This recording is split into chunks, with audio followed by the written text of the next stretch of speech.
County দল সারেতে অভিষেকেই ৯ উইকেটের অনন্য কৃতিত্ব অর্জন করলেন সাকিব আল হাসান। প্রায় ১৩ বছর পর কাউন্টি ক্রিকেট খেলতে নেমে প্রথম ইনিংসে ৪ উইকেট তুলে নিয়েছেন সাকিব আল হাসান। যদিও ব্যাটিংয়ে খুব একটা সুবিধা করতে পারেননি, তবে বল হাতে দ্বিতীয় ইনিংসে আবারও জ্বলে ওঠেন অলরাউন্ডার। সমারসেটের বিপক্ষে দ্বিতীয় ইনিংসে ৫ উইকেট তুলে নিয়েছেন সাকিব আল হাসান। ২ ইনিংস মিলিয়ে সাকিবের শিকার ৯ উইকেট। তৃতীয় দিনের শেষে সাকিব দ্বিতীয় ইনিংসের ২৫ ওভারে ৮৩ রান দিয়ে নিয়েছেন ৪ উইকেট। সাকিবের এমন বোলিংয়ের সুবাদে জয়ের সম্ভাবনাও বেড়েছে তার দল সারের। তৃতীয় দিনের শেষে সমারসেটের লিড ছিল ১৯০ রান। চতুর্থ দিনের শুরুতে যোগ করেছে আরও ৩০ রান।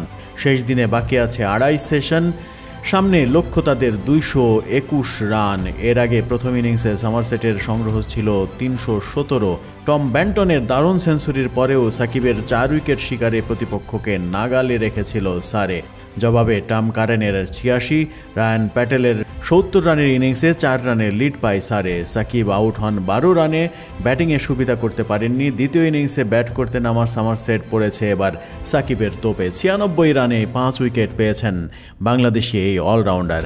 ভারত সফরের আগে সারেতে দারুণ এই বোলিং সাকিবকে নিশ্চয়ই নতুনভাবে উজ্জীবিত করবে এবং ভারতের সঙ্গে লড়াইটাতে আরও বেশি মনোযোগী করে তুলবে।